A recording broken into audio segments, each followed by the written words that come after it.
I'm only out here if I'm a passenger princess, buddy. Okay, you're not a princess. Oh, I am. And just like Megan, I want nothing to do with your family. It's so perfect. I mean, even Botox couldn't do this.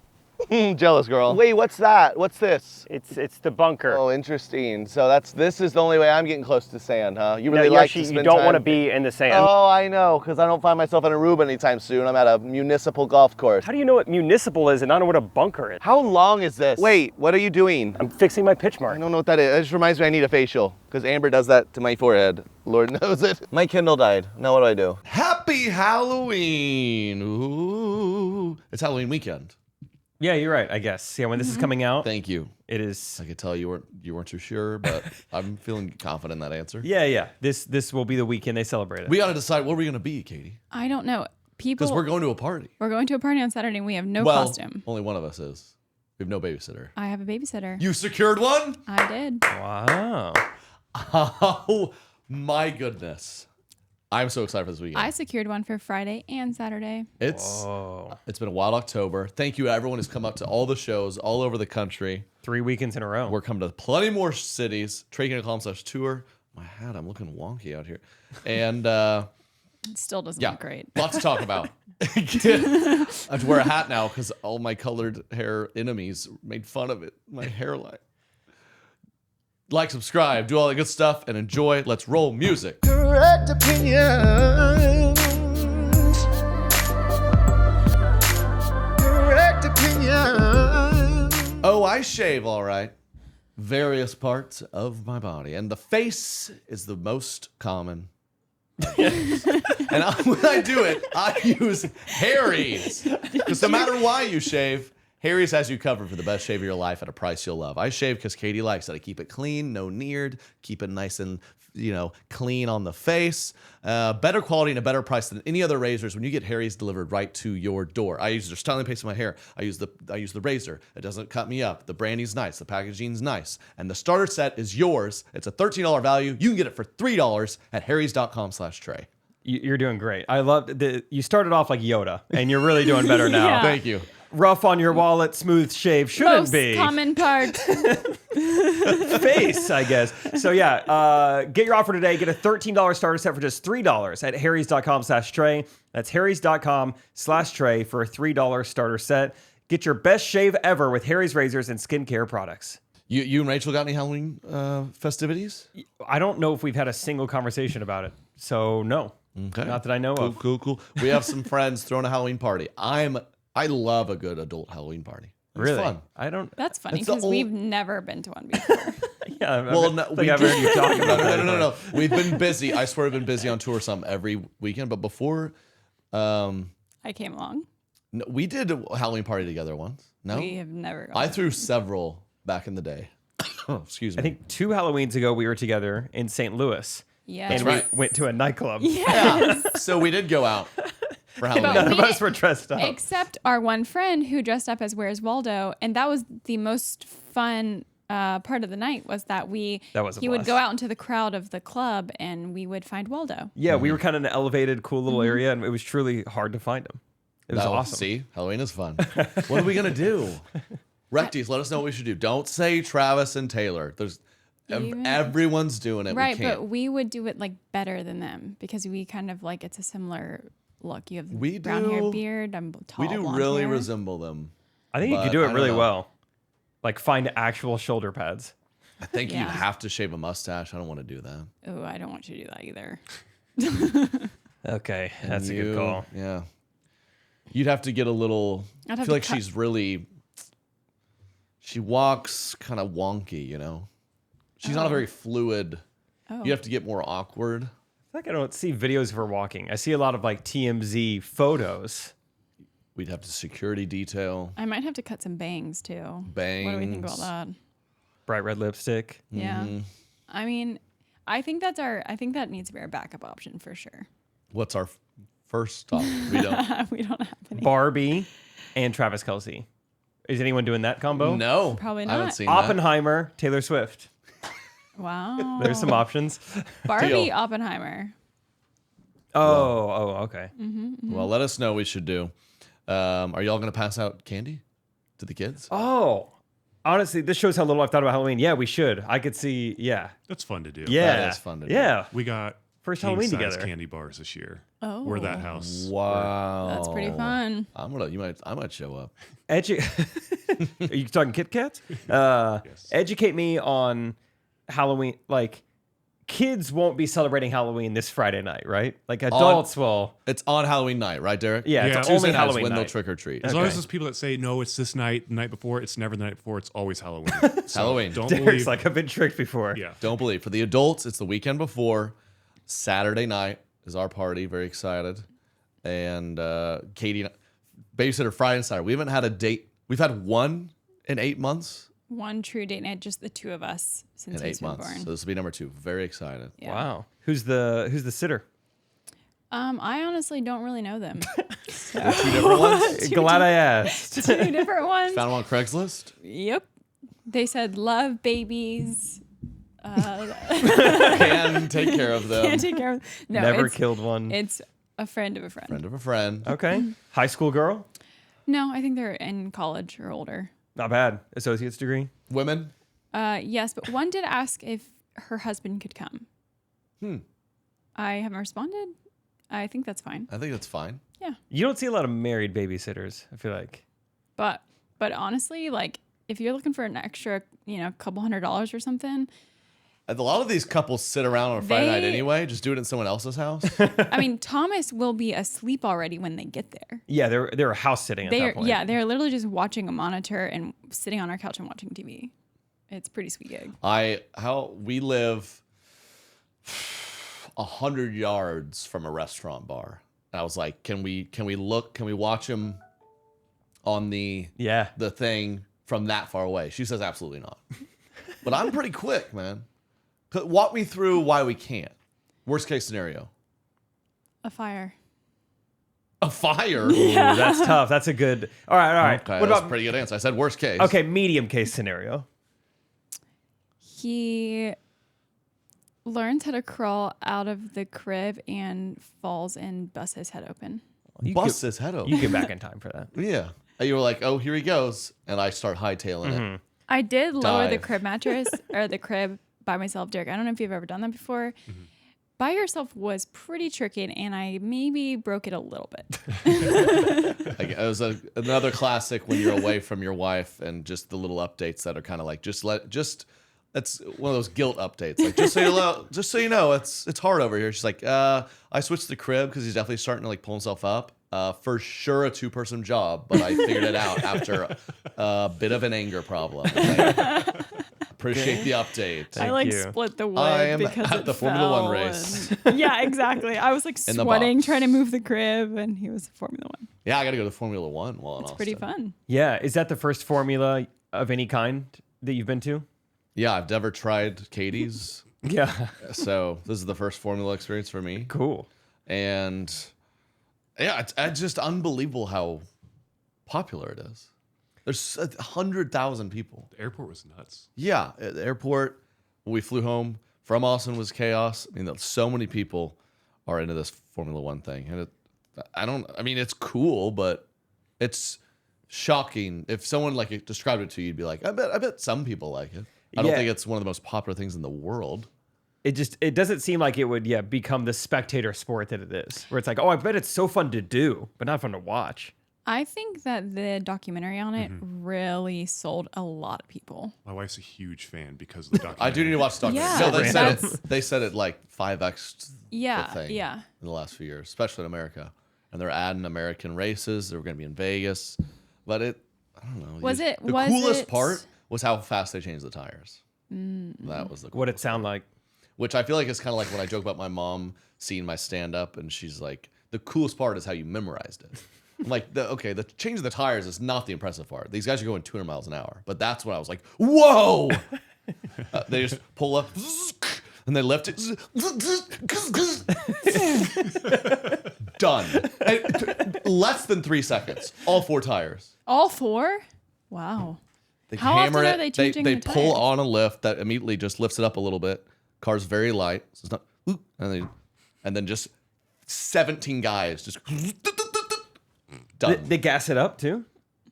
Or is it? That's a good point. I didn't see any fueling. you know what maybe they for- don't have to.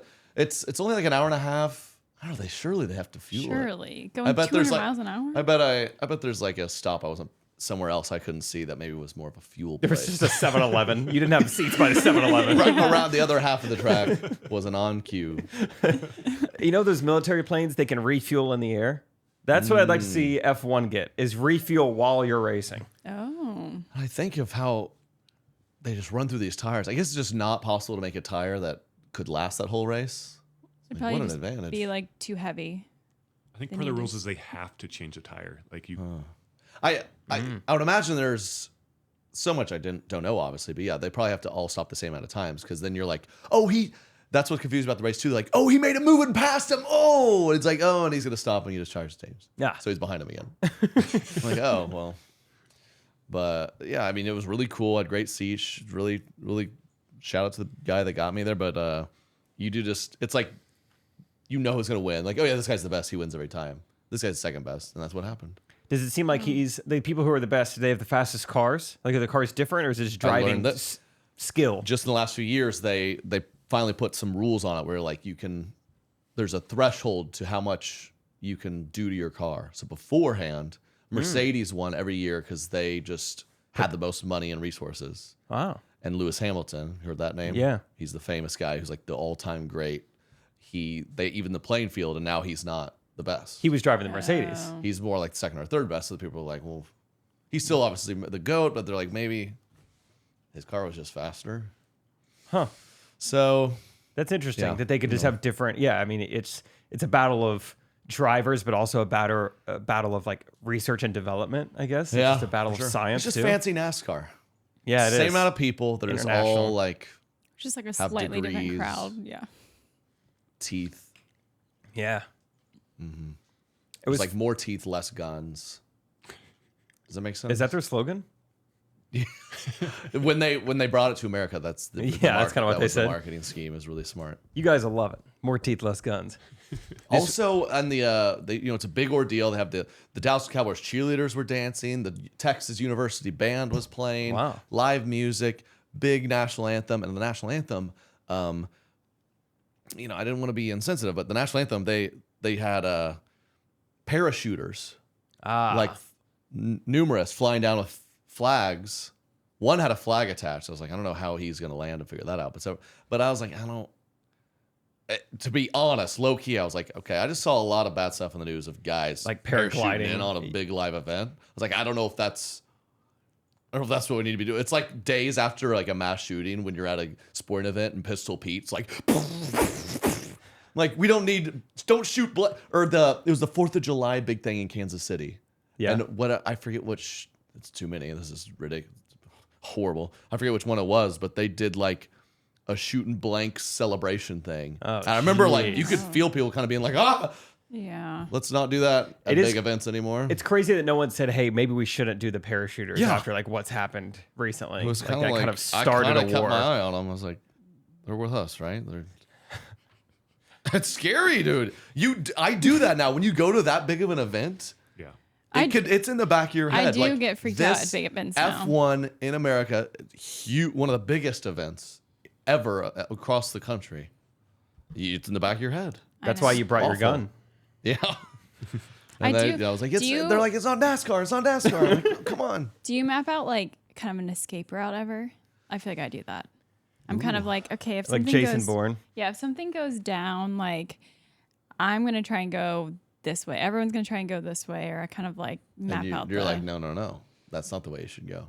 Well, I just want to make sure I know how to get out. Have you considered just kind of eyeing down and just dodging the bullets? You don't need to run anywhere. Just don't get hit. I have not considered that option. That's what I would but, do. I can work on my agility for that. Just don't be in the way. Yeah. Anyway, that was a very fun event. Very fun weekend. Texas, always great. It was great timing. We could not have planned this better or worse, depending on how you look at it. But Thursday night, Dallas, they have a home playoff game that night. The next night, Houston, they have a playoff game that night. Sunday, Austin, Formula One race. Yeah, that day. It was tough on the ticket sales. All good. No, we had a bunch of people out, but it was the Houston show. If you followed my story, the Houston Astros baseball team was at like the last inning as the show is supposed to start, and the venue is just straight up playing the game on the huge projector screen on stage. Yeah, I mean, our tour manager, it was like 7 p.m. when the show was supposed to start, and he was like, hey, there's like 20% in, or something crazy. It's just like, Right. no one's coming. And then the venue, the venue's kind of supposed to cater to the artist that's there, like, but they didn't. They're just like, your show has to wait. We're watching this game. Yeah. And so, and I was like, I get it. It's a big game. And Houston was losing, and so we're like, they're gonna broadcast their team losing, and then we have to go be funny. That's messed up. None of us wanted to go on And stage. when you know it, Houston hits a 3-run home run to like at the last minute win the game. The crowd goes nuts, and we go out to just the most fun crowd of all time. So that it's been a decade since I've been that nervous at a sporting event. Because 10 years ago, every game meant so much to me for my team. Yeah. And I've distanced myself. I watched my teams, but it's fun. I mean, that one was It's high stakes. Never. A lot of people think sporting events impact them, but they don't. That one would have Actually impacted. made or break like our entire show in Houston. I It was mean, nerve-wracking. yeah, there were 2,000 people watching a sports game with so much vested interest in the success of it. And just like, there's nothing we can do. I hope they win. And when stuff like that happens, you go up there and you're like, okay, I'll joke my way out of it. But I know what it's like when you're a big sports fan and you have a tough like playoff loss.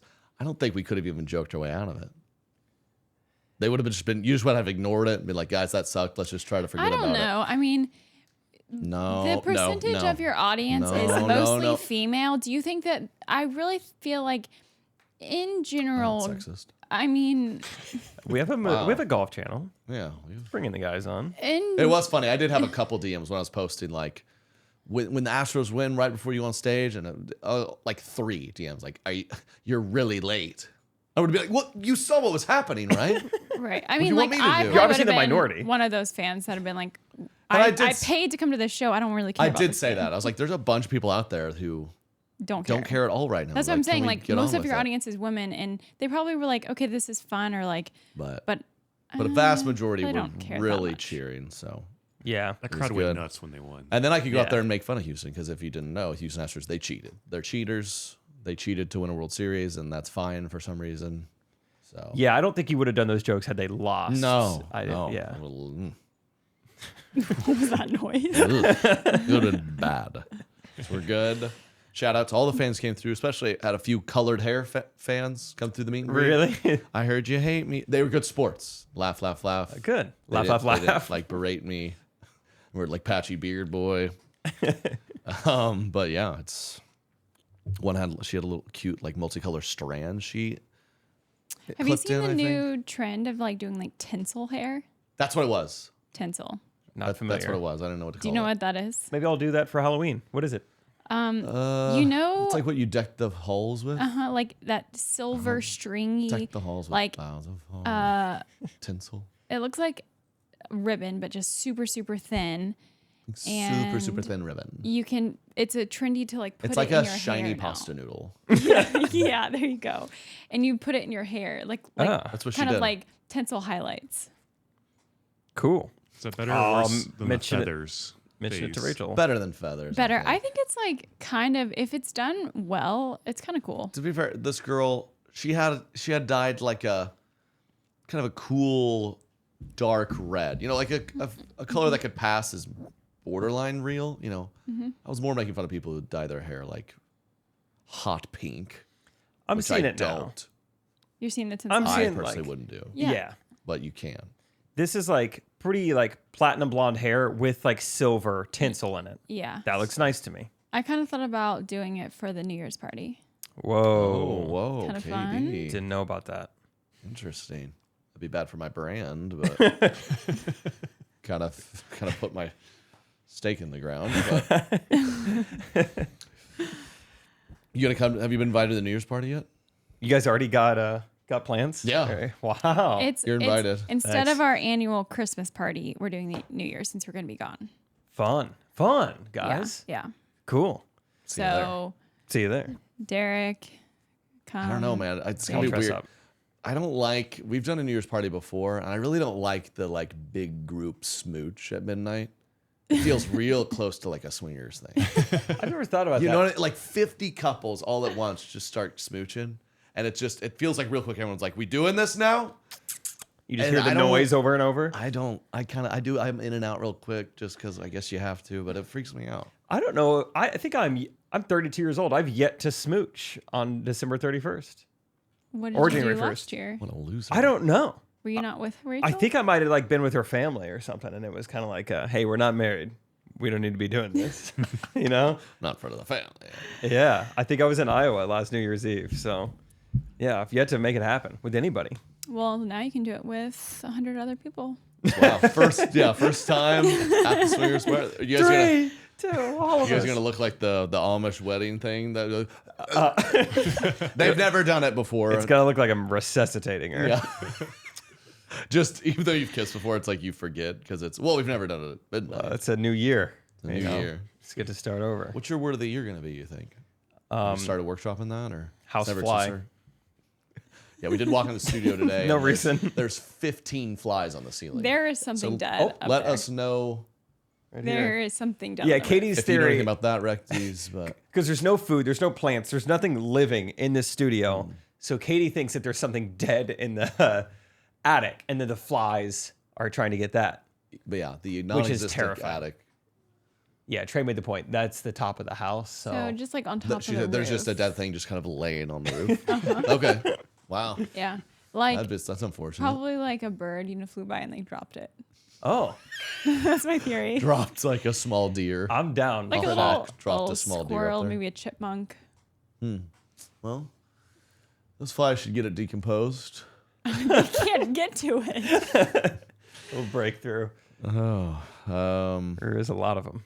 But yeah, get tickets. We have a lot more shows coming. Really fun weekend in Texas, and we have a very fun interview with one of our fave online comedians. He's also an in-person comedian, but he's made some hilarious videos. Ryan Long. Yeah. Ryan Long. He's been doing it for many years. He's Canadian, eh? Hey. Yes, he's finally, I guess, post-COVID and all that, making his rounds. He's doing some shows in the States. Go see him. He's going to the UK, Europe. Yep. So go see him live. He's great live. He has a special on YouTube. He's got a podcast. He makes viral videos. He's doing all the things. And we had a great chat with him while he was in town doing a show in Kansas City. So enjoy this interview with comedian Ryan Long. Ooh. Real quick. He is... just in case we want to be respectful to, we also like to listen, especially the homeschoolers, listen with the He maybe is not kids. homeschooled. He wasn't homeschooled. Let's just say that. So this is, it wasn't crazy, but a little PG-13 interview. Just FYI. If you want to, we could ask Ryan to, if you're homeschooling your kid, he could give your kid the talk maybe He'd be happy to. maybe on Cameo, but just FYI. So enjoy this interview with Ryan Long. You want to get into it? Just keep talking about open mics Yeah, or we something? just keep rolling. We're rolling. We're all Well, good people everywhere. love more talk about comedy on podcasts. I will say, nitty gritty. Yeah, they want to hear about the process. With cancel culture, can you even say anything anymore? We wanted to ask you, what is the question you... Uncharted territory. What's the question you get asked? Like, if you're doing all the press, that's the common question you get asked all the time. You're like, if I get asked this question again, I'm going to lose it. Is there one that comes to mind?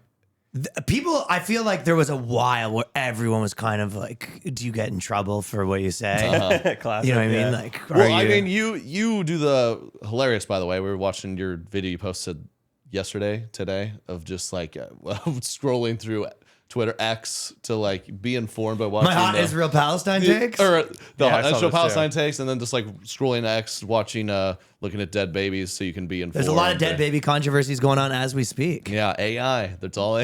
It's crazy. But I would even get asked, like, what? How do you even make jokes as cancel culture? I'm like, I am just like doing imitation. I'm doing characters of like That's so moms. funny. Like, Yeah, I'm like, yeah. why are you asking me this? Yeah, you're like- But I assumed you would have gotten that a lot. yeah. Yeah. Nowadays, I don't know. I don't do tons of interviews, by the way. Yeah. I mean, that's Well, probably thanks best. for coming on. I mean, I know you did Rogan, and the Yeah, next this is a up is big correct this opinion. Is a big treat. No, I know you through John. Okay, do you know John personally? Yeah, like he's like I think he's one of the funniest guys in the world, like in real life especially. Like I really like him. So I knew you guys did a bunch of stuff together. So before I fought, like whatever, we kind of talked somewhat. You know what I mean? Yeah. I mostly knew you from doing all the stuff with him because he's a buddy. Cool. Okay. Well, thanks, man. We're glad Dude, you're he's here. so I was funny. like, you said it's your first time in Kansas City. You know what's crazy about Kansas? Yeah, everywhere I've been is my first time. You're like starting to travel the whole country. Well, because I haven't been to America that much, right? Tell me if this is in our hotel. The water, is there a water thing going on? Because basically, essentially the water in Kansas, and I'm not like a big complainer, period. The water feels like a layer of film on your body. Oh, you have the film water. The film water. That's it's a big famous thing in Kansas. in Missouri. I kid you not. I go into the hotel room and the first thing, as soon as I walked in, the guy that I'm on tour with, he's like, "Have you felt this water?" He's very Jewy, right? He's like, "It's very slimy." I was like, line out the window. Dude, Yeah. you ever seen the prank where they're pouring this shampoo on the guy? Oh, and you Wally's. think- Yeah. That's how I felt when I was in there. I was just like, "What is going on right now?" Still on me. I can't get unsoapy. Was it the soap? Did you use the soap? I feel like the bad bars No, of soap up I've north. never even used soap in my life. Dude, so dry. yeah, dude, I'm not giving soap and toothpaste companies my money. Yeah. I know what they're going racket. to use it for. Yeah, but so that you've never heard that before. This is just me. No, film water is like pretty popular here. People like Okay, it. I wasn't sure if you're going to mess with me. No, So I they am like messing with it? you. No. That's just I can't, mean- can't even keep it stocked. Yeah, sell it. what I'm That's what you're imagining- drinking right there, though. The Hy-Vee film Okay, water. so maybe this is just this one hotel, but I'm telling you, I've never experienced anything like it. Also, the Wi-Fi, the flight was down, so there's a lot of problems with Kansas so far. What- Not a good review so far, what- but house is pretty cool here. Southwest or Nah, Delta. their Wi-Fi is usually pretty good. That's too bad. Have you ever used anything? So I moved into a house one time, and I'd never heard of this, but the shower came preloaded with a water softener. Are you familiar with that? That's maybe what this had. So that's probably what it is. Because for like a year, I showered in a shower that was a water softener, and you just feel grimy Too afterwards. soft. Yeah, too soft. I didn't even know water had like a hardness. That's the Very problem too these soft. days. Even the Yeah. water's too soft. Yeah, what's wrong with this country? it's millennial water, dude. Yeah, San Francisco soft water. Do you know what? I'll tell you one thing that I've been sort of griping about this period, but we were talking off air too about just like the things that everyone says on podcasts or whatever. But probably my biggest thing I don't like now is when you see someone that's kind of like over 70 or 80 and they're very like, everyone's so soft right now. Yeah. And you're just like, you lived in such a different world. And also you guys are way softer. Yeah. Like if you look at who's the most people that are kind of maybe not afraid to say stuff, they're over 60. The people over 60 go with the program. So I hate hearing it from people. The same thing I've been saying about, they'll be like, we used to know how to treat a woman. It's like, yeah, you also used to hit them way more. So it's like you almost used to hit that kind of when they give advice too.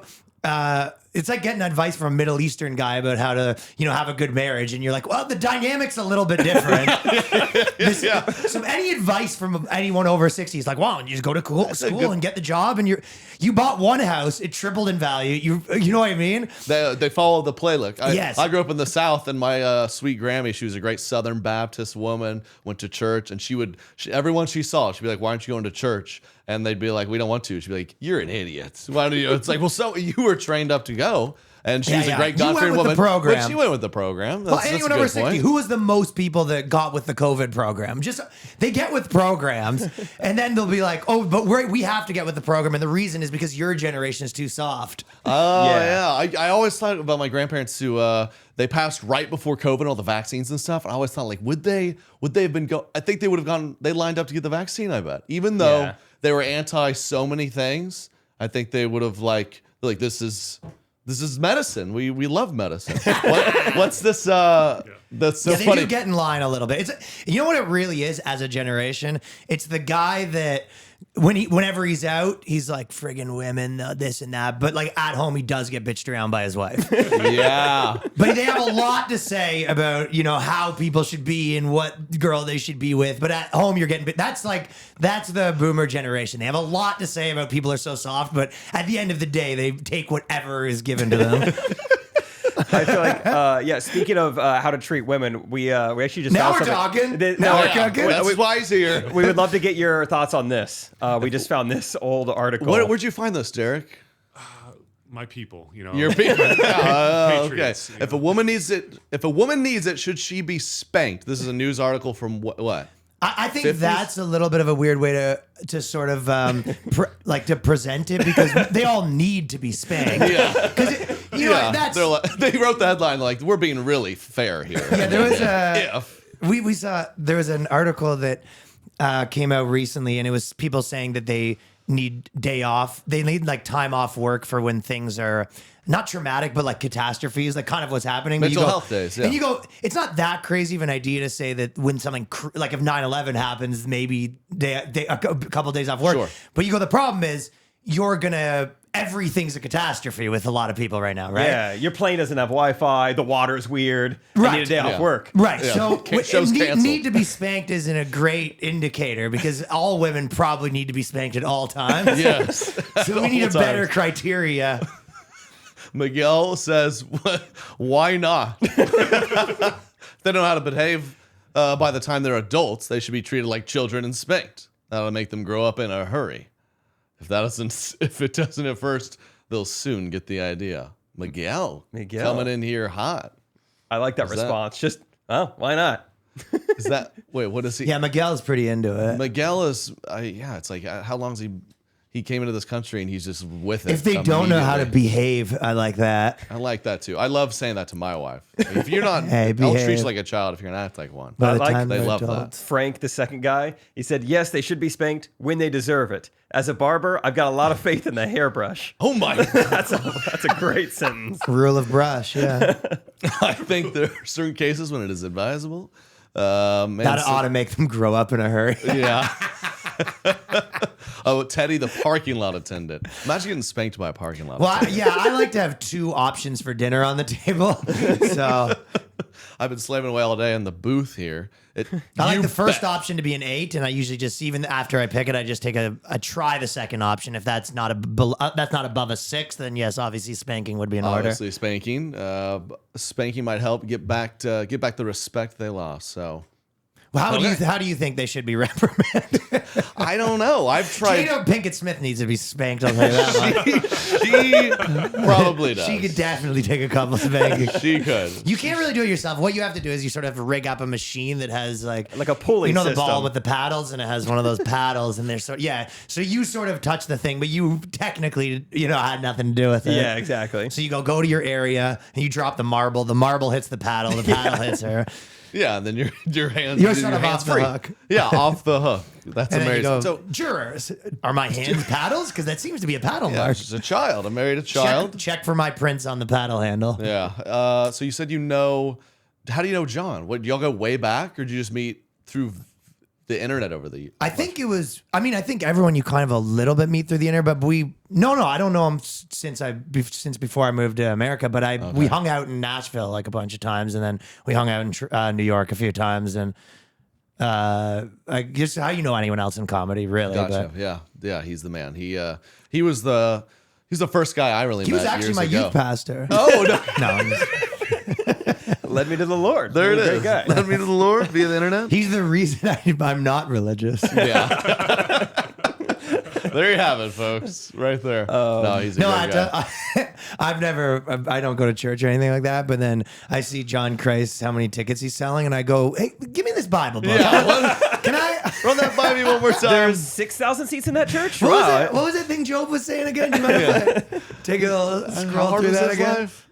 That's No, funny. I just think he's one of the funniest guys in the world. That's yeah. awesome. He is. How's you're in the middle of tour right now? That's what brings you to Kansas City. How's it going? What's the road like? How are you getting from city to city? You're like I think in I've been Nebraska sort tomorrow. of doing somewhat similar to you guys, where I've been doing 2-3 weekends a month, kind of. This is random to go during the week, but Gotcha. yeah, I'm going to the UK for the first time though, and Cool. Dublin, the Dublin. motherland, Sick. Yeah. Wow. When's that? January. That's amazing. Is that Yeah, out? so I'm doing North America, and then I'm going to UK, some of Europe, and then I'm doing Dublin like mid-January. That's amazing, dude. I'm pumped. Is it going well? It sells good over Way better than in America. It's pretty crazy. Interesting. I mean, I do a little better in Canada than America, probably just because I'm from there, and I think sense of humor is a little bit more like not American. Right. But I sold out 1,000 tickets in 4 days in London, which is like a lot more than normal for me. Wow. And we had another one. Yeah, it's pretty crazy. And I think all of Europe and all those places, it turns out I'm more popular there. Did that which I did surprise not you? really know. It didn't surprise me that they would like me more because I do think I don't have an American sense of humor, just being from Toronto or whatever. But yeah, that did surprise me. Yeah. That's cool. awesome, man. Good for you. Yeah. How are you traveling with openers everywhere? You keep the same people, or you get a new opener every night? Kind of half and half. I have a bunch of boys that sort of come with me sometimes. Depends on you know, Okay. who was around and who's. But yeah, half and half. I got my buddy here, JJ Laberman, who's my buddy from Toronto, and you know Danny, who I Danny Polish. I got this guy I do my podcast, The Boys Cast. Yeah. With. He moved to New York too, so he comes sometimes. Depends. Like if I go to Canada, sometimes I'll bring some of the boys from Canada and fly out whoever. Dude, we were in Toronto, what, a few months ago? What'd you do? The first show, the Queen Elizabeth. Oh hell yeah, that's what I'm where doing we played there. it. Yeah. That It was place awesome. is awesome, man. Yeah, that was my first Canada show. So you know, I'm more from the South here and living here now. So I didn't know what to think, but it was people showed up. Great No, show. Toronto's like a comedy city. Yeah, man, they were awesome. It was a lot of fun. Went over to Montreal.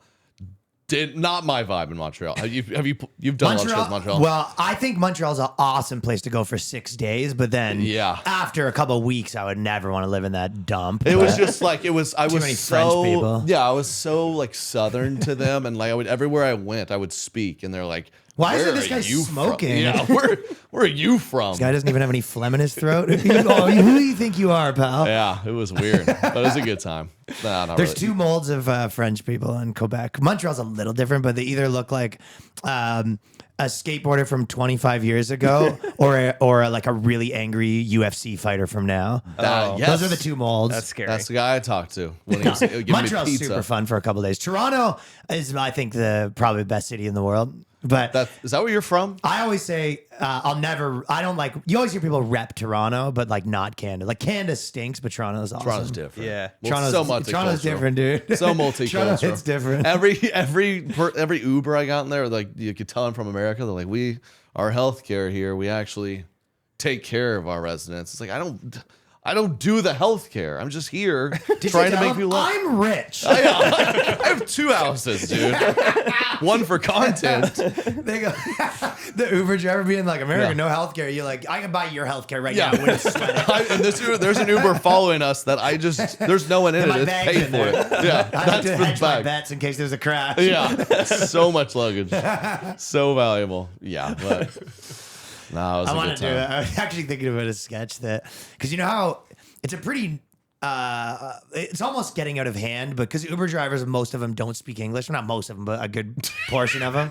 I agree, most of them. But yeah, it depends on the city, right? Mm-hmm. But in New York, I would say a lot. Not that they don't speak English; it's they also speak a different language, and they have full-out conversations the entire time. I don't know if you've seen this. Oh, for sure. Yeah, so right, it's a pretty normal thing, but just saying that the disadvantage of being a white Uber driver and like a documentary on a white Uber driver who has to, he's like sexting with his wife, like, you know, he's like, yeah, I can't wait to, it's like, but the guy's behind him, Yeah, like, because he gosh, doesn't have dang the it. advantage, like He can't disguise what he's he saying. can't talk shit about this guy, so he has to do but he does all the same stuff. It doesn't stop him. He's still, you know, having phone sex with his wife. Sometimes he's got one guy told me, he goes, they're talking to their brother a lot, so It's always the a lot brother. of Indian guys are just like big into like chatting with their bro Yeah. for Good 4 for hours them. straight. Just be like, he's the guy's watching TV, sitting down. He's on the Uber, and they're just like chatting as if they're. It is. They're typically Indian. Maybe some Africans too, or they're chat. They just. I was on. I think you were with me. We were in one. You just heard a conversation out blasted to the speakers. Yeah, Bluetooth. And it wasn't. It was a conversation between two people through the phone. He wasn't contributing, but it's like he was just listening tuned to in. a guy like he's radio. Yeah, it was just like he's listening to his own family like a podcast. Yeah, and some it's of just those like- guys, I think it really is their wife. Like, they're like, oh, I can't talk to you about my job. She's like, well, I've looked into the regulations, and you actually can. Yeah, you actually can. Yeah. You can film them, record them. Yeah, I don't know. I don't like when they record me either. When I you don't can lo- see the dash cam going both ways. Yeah. No, They're like, because it's if for you my take a safety. phone call or something, I don't love it either. Yeah, I've thought that and then myself. I've chirped a few times, and they know they're very quick to be like, "I'm allowed to do this." It's their policies. You're midway through a racial slur rant, being like, hey, is that legal? Oh man, the red button, the big record. I see that. Is that okay? How much to make that disappear? Yeah. Yeah, how much? Because I talked a lot about all of my assets.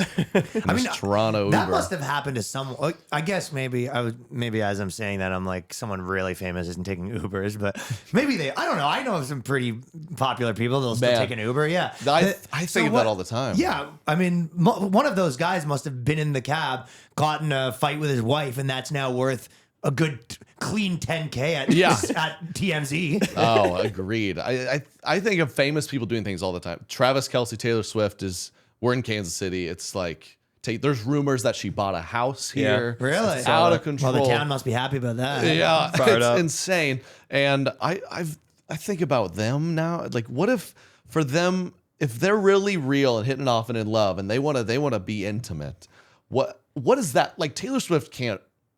Can you imagine if she got a pregnancy scare with Taylor Swift? If you were Travis Kelce, I mean, you go, she goes, I'm pregnant. It'd be like, oh no, it's like the best thing that could ever happen to him. Oh, weird. Guy Ritchie, he took down a big divorce settlement, but there's not a lot of guys who are able to pull that off. Yeah. Yeah, usually it's the other way around. Kevin Federline, he was sort of the original goat of Wow. the paternity money game. People forget Federline. Yeah, he got out of there. We thought he was the crazy one. No, Federline married her for 2 years, and he's just still rich from it. Yeah. Yeah. What does Brittany think? Does anyone told her? I think she was still posting dance videos. Has anyone told her about the Israeli conflict? I don't think she even knows. That's why she's holding the knives in solidarity with Hamas. She has a new one coming out with curvy knives. Yeah. Just going at it. Take all her money, not her social media, man. Yeah, but she has it. Someone needs to take the Britney video and then AI her saying "Allah Akbar" on top of it. And just see. Get on it, Derek. Just see what people think. He'll do it. He'll do whatever we tell him. Something I wanted to ask you, because I think first video probably that put a lot of people onto you was the woke versus racist video. You know, hilarious premise. What can you walk me through the process of buying, printing, and then wearing a shirt that just says racist on it? No, I was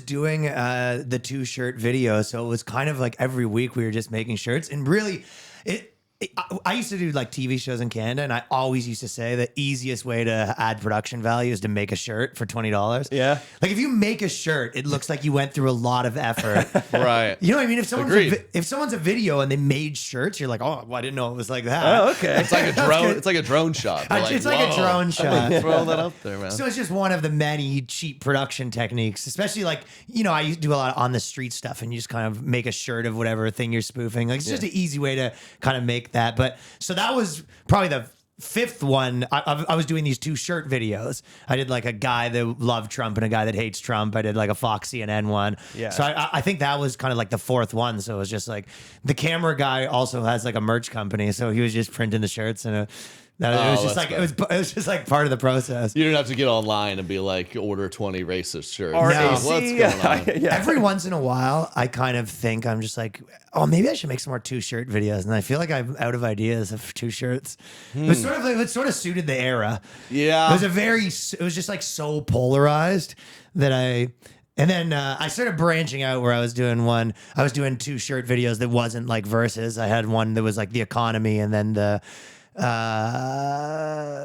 maybe it was like the what was it? I don't know. Something about the economy. The economy was one of them. Something about the economy. Yeah, Uber drivers versus I think I'm out of passengers. Yeah, the versus videos. that era was popping. For sure. I think it might be that era's over. Well, there's been a lot of eras of internet. When was because I know you were making all the Canadian TV shows before. Were you doing the video simultaneously, or you kind of put that up and went to YouTube? Well, I was doing I used to do this like kind of show that was on the street stuff. Yeah. There's a little bit less of that in America, but you know, like Ali G and Tom Green and all that sort of shit. Like in that world. And then I was doing there's this website called The Hard Times, which is like a satire website. And I kind of owned a part of it, and I was doing all the videos for that. So we were kind of doing it's like a satire site that was about music and like punk stuff, but also kind of does culture and whatever, everything. And I was doing a lot of kind of basically the same stuff I was doing now there. And we had kind of a ton of viral videos, but it wasn't on my platforms. And we were then like, I had one like Sound Man, The Art of Grumpy, and we had like a bass player support group. And we were just doing, and then we did some kind of cultural stuff. Like we did one this is like 6 years ago, but we did like a magazine that was for allies by allies, and it was just like men writing about feminism, and the guys were all arguing and stuff like that. Yeah. And there was a couple girls that worked there, and the guys were always telling them to shut up because they knew it. Yeah, Ally Weekly, which was the first magazine for allies by allies, and then so I kind of those videos. I actually CBC in Canada gave me a digital series kind of because one of the guys was into like punk and stuff like that, and he really liked those videos, and he was kind of the guy in charge of the digital department. So that's how I ended up getting that series. And I did kind of the same thing about like Toronto culture. I was doing like chefs and bartenders and all this kind of stuff. And then I was always doing this on other people's platforms. And it was kind of when I moved to America, I was kind of, because it's hard to kind of build your own thing in Canada. There's no like network or whatever. So when I moved to America, I was kind of like, okay, I'm just going to do all the same stuff I was doing everywhere else, but on my own channel. Boom. Yeah. Here you are. And then That's hilarious. did man. kind of the same thing. Yeah, for sure. You kind of, once you, like you kind of, whenever you look underneath a lot of, even, you think of like Louis C.K.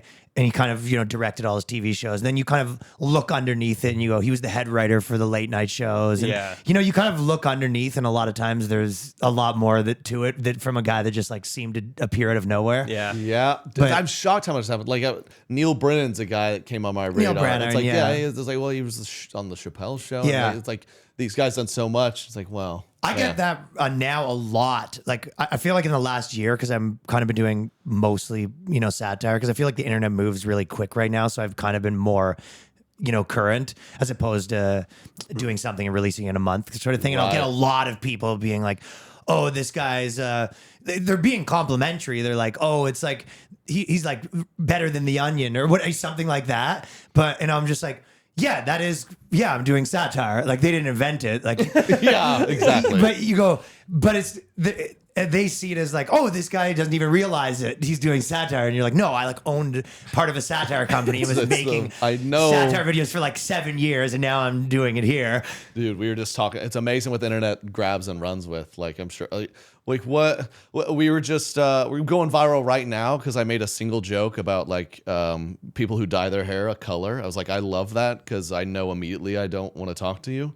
And the colored hair army, I didn't even know this existed, but I am viral across TikTok, and people are like, I bet you hate trans rights. I was like, what? What did a little bit of a self-own. Yeah, every trans person has a colored hair. Yeah, right?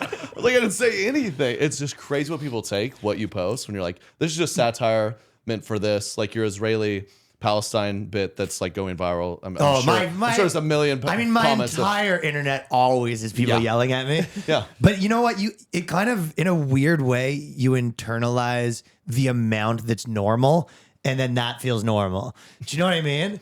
Like, okay, think about the bigger places you do. If you were doing like if you're doing a 100-seater and there's 5 people that aren't laughing, that might like really bother you. But if you're doing a 5,000, that would never, you know what I mean? Yeah. So it just becomes normal. So there's just like a level of people that are always going to be yelling at me if I ever want to look at my comments. And then it's this much on this platform. So it's only when it's an abnormal amount that you kind of raise an eyebrow and you're like, you're coming. It's amazing. I was like, yeah, I love it. And there was a day I was like, oh man, should I like apologize? And you're like, no, of course not.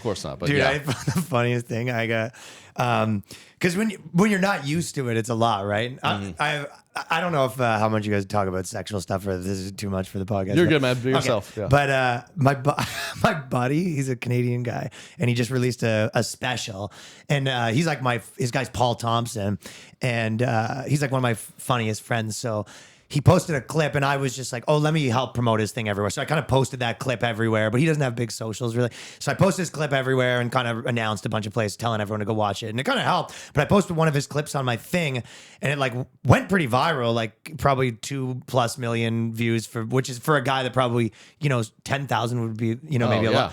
But the joke was something like, he goes, the difference between, it was like literally the difference between being single or being in a relationship. And he was kind of saying that, in a relationship, you could beg. She'd be like, oh, I'm not in the mood. And you go, come on, please. Like he goes, when you're single, you can never do that. And it was a point that's just not crazy. And then the joke was, she was like, can you make it quick? And he's like, can I make it quick? I've been waiting to, that's the bit, right? Yeah. I posted it, it's going viral.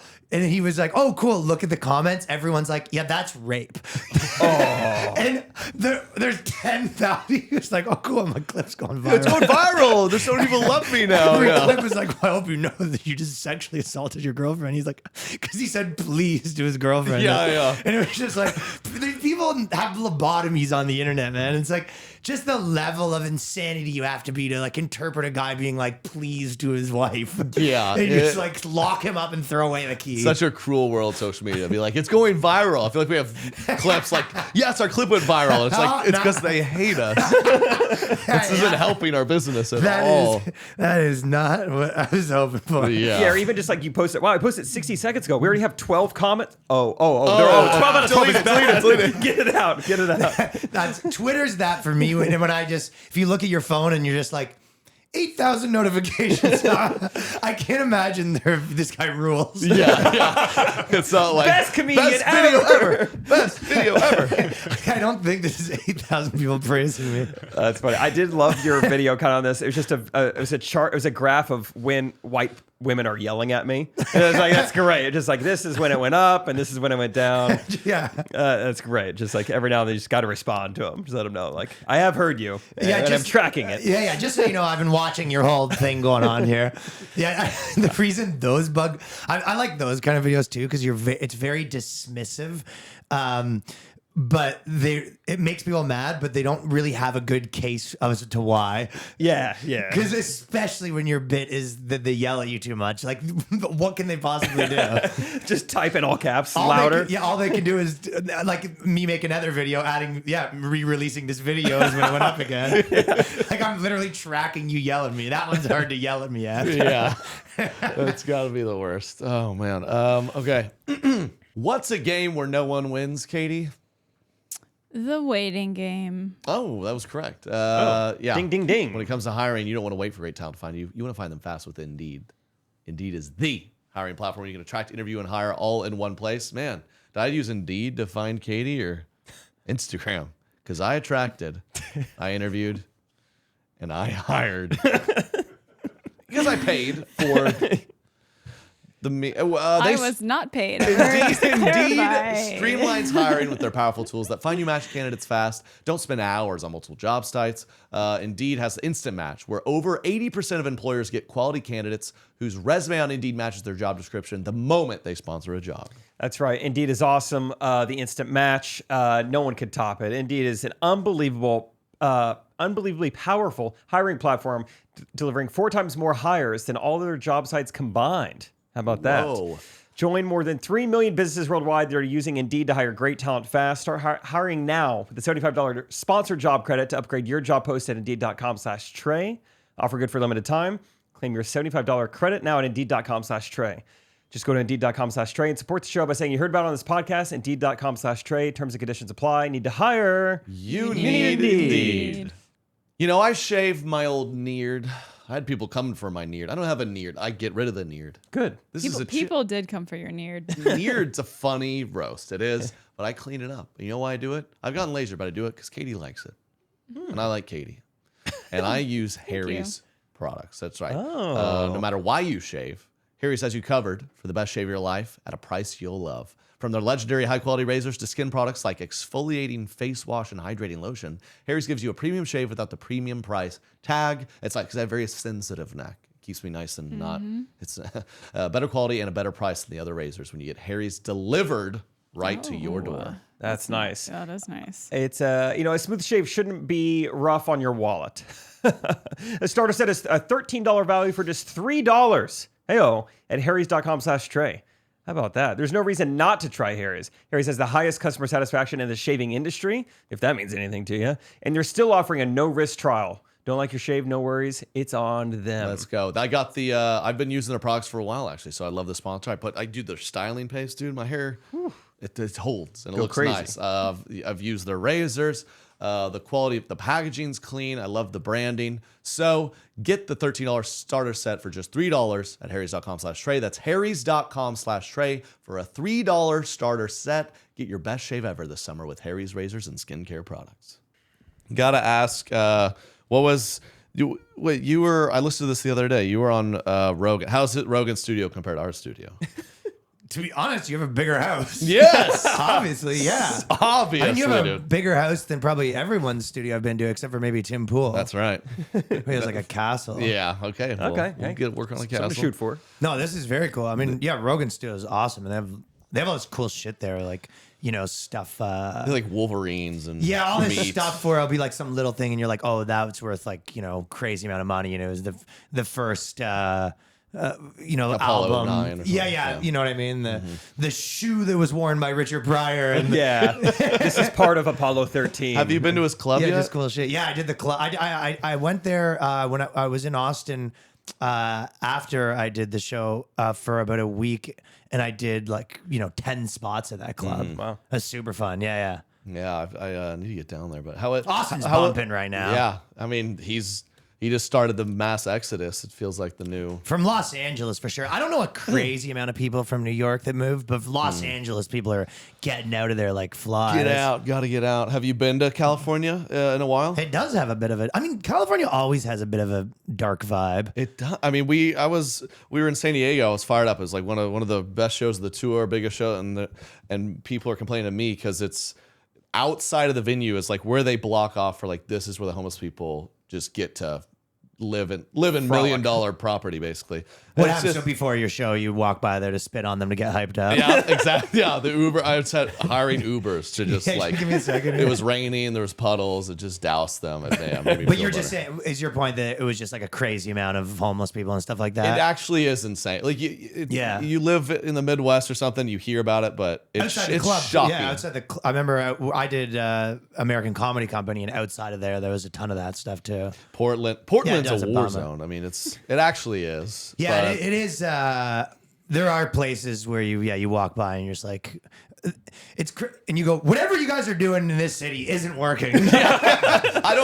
not picking a side. Yeah. But I'm looking at it. Yeah, whoever you listen to last, listen to the new guy.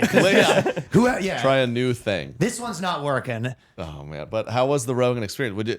Are you just in and out, or does he hang around? How was that whole After you experience? finish, they have a button that like trapdoors you. Shoot through. He just does art. You have to stand there, and he does archery around your body. Just like, trust me, yeah. I've been here, That's how they fact check your misinformation. man. Yeah. No, I think anytime. I mean, obviously that's the biggest one in the world, but there is something. I'm like not. I don't think a lot before I speak, which is maybe bad, Sure, but but whatever. Yeah. Works so far. Anytime you're doing a 3-hour thing that a ton of people are listening to, you do finish a little bit being like, oh boy, what did I just say? Yeah. You get going, that would be very overwhelming. It's That like, is dude, are you allowed to record this? Yeah. How much I got to pay to get rid of this? No, Man. I feel like everyone's probably had that in podcasting, especially when you're doing things with big audiences. Is you're just going, and then afterwards you're a little bit like, you get a little like The anxiety amount of about times it. I text Derek, like, what? Run that one thing. Run me by. Like, we good there? And He's it's like, always nothing. You're never right. It's always nothing. Because whenever you do are wrong, the only thing that you're right about is like maybe I shouldn't have said that thing that guy told me, or you know what I mean? Like maybe I revealed something I shouldn't have revealed. Maybe that's but mostly.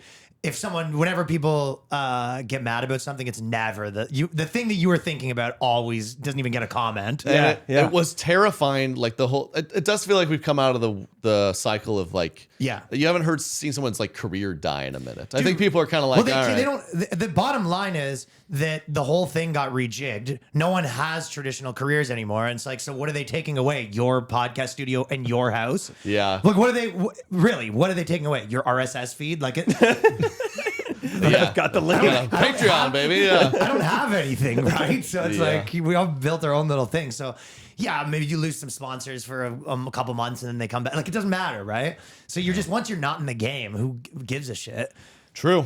It's like a girl you're not trying to smash, like, is mad at you. and also, everyone is streaming and podcasting, and it's kind of, I find it almost the new generation gets it probably better. And we probably around the same age-ish, right? Sure. But the people younger than us, it feels like they get it a little more. That you go, yeah, people are going to say, while the people are going to get caught saying something bad, they're on camera 30 hours a day. You know what I mean?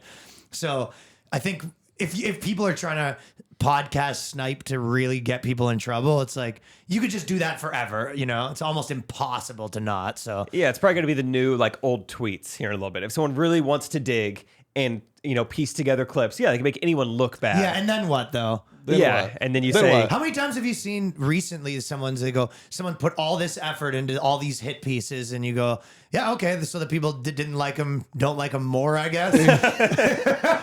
Okay, cool. Oh, and I can't believe, like Aziz, what was it? Like babe.net came for him. It was like that one article, and he just took them all down. Like he didn't need to do anything. Yeah. Should have said Yeah. anything. it's really But funny. the only thing that probably really can happen is you get in trouble, like not in trouble, but if you kind of, I don't even know the right word, maybe just say canceled by your own audience.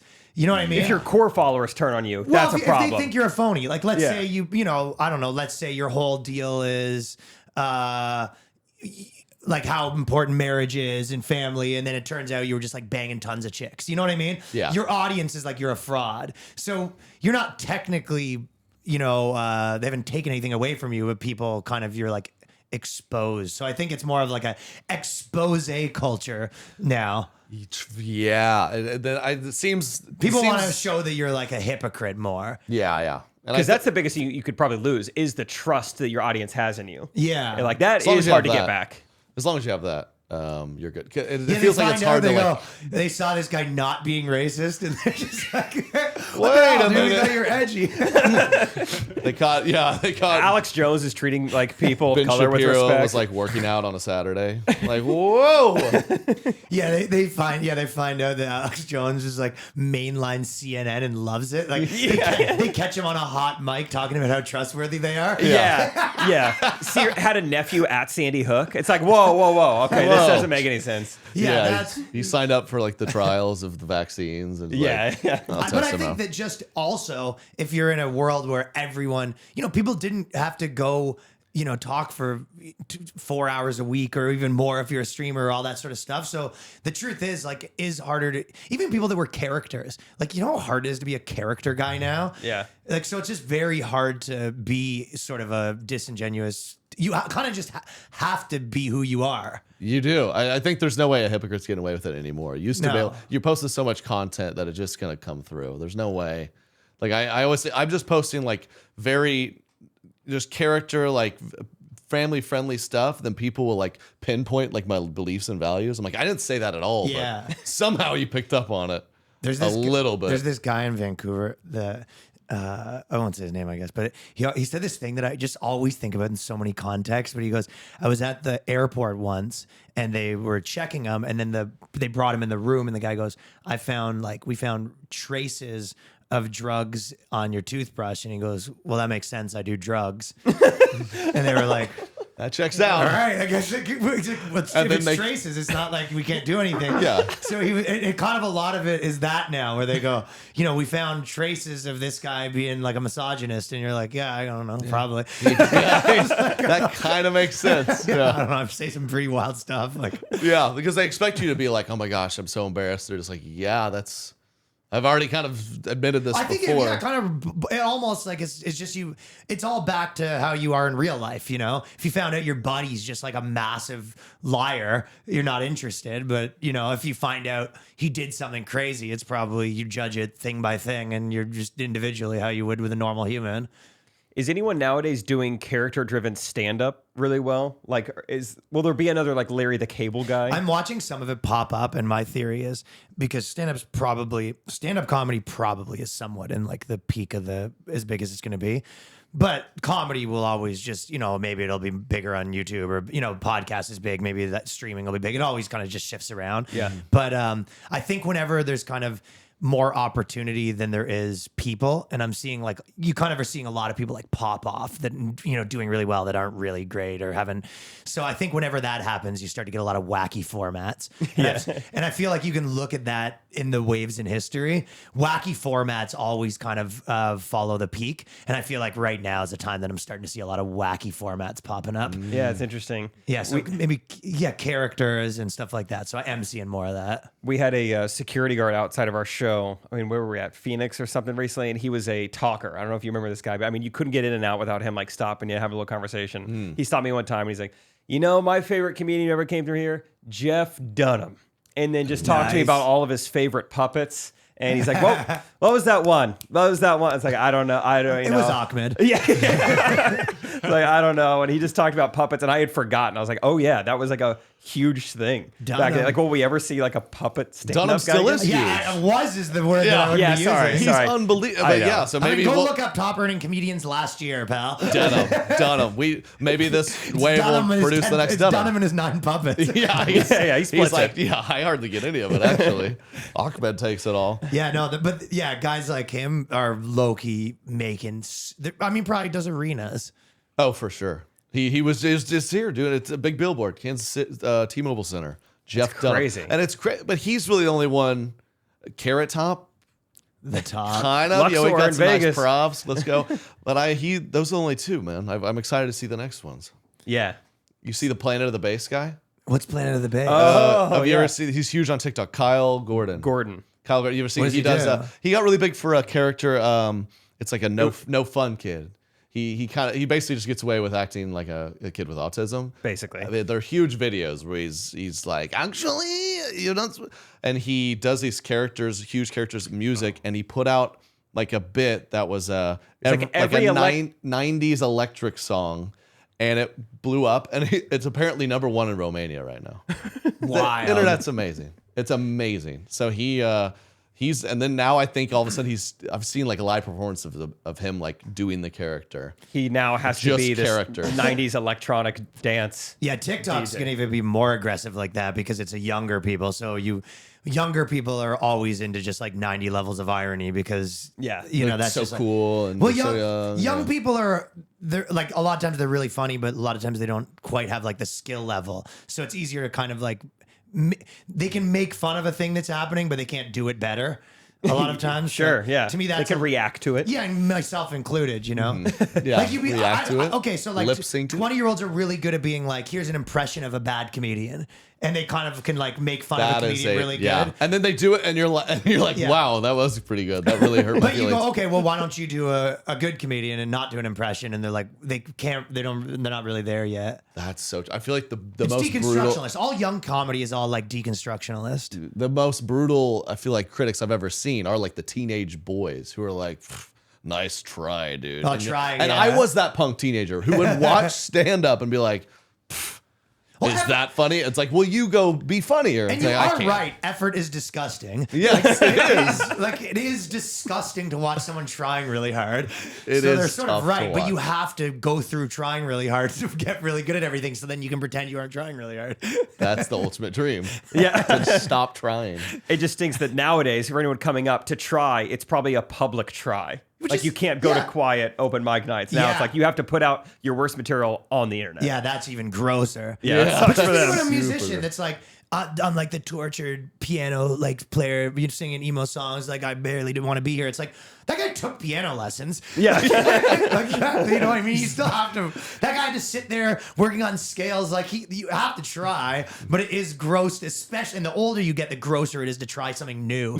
Oh, you ever see these like 50-year-olds? Like it's never too late. They get on a stage. Getting back in the game. The voice used to be like the American Idol did it right. You had 16 to 28 was the age range. I mean, younger's weird, older gross, and then the voice came along. And they're like no age at all. Susan Boyle. 68-year-olds come So on much there, darker. hoping they could turn around their life and start a career. It's like, oh my gosh, Yeah. Who in the world is gonna make this Aunt Gretel a pop star? Well, I mean, it's No way. equally as disturbing as watching the footage from the Israel-Palestine war with zero differentiation to my mental ingestion.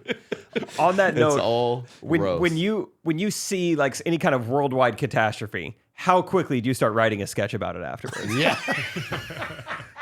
Yeah. How pumped are you when you saw the paratroopers? Yeah. Ask him that. He's like, they're dropping in. Thank God. That's the craziest question. When you saw the paratroopers. It's like the guy who owns the funeral home. Yeah. Yeah. Ka-ching! COVID, baby. I think That we one's the going to be joke here where- soon. Tom Green had a joke before where, it's just a funny paradox to be like, oh, there's that big school bus crash. And he's like, maybe I will buy that extra cottage. Like, But no, I don't think of it like that. I think of it as I cover every major thing that happens.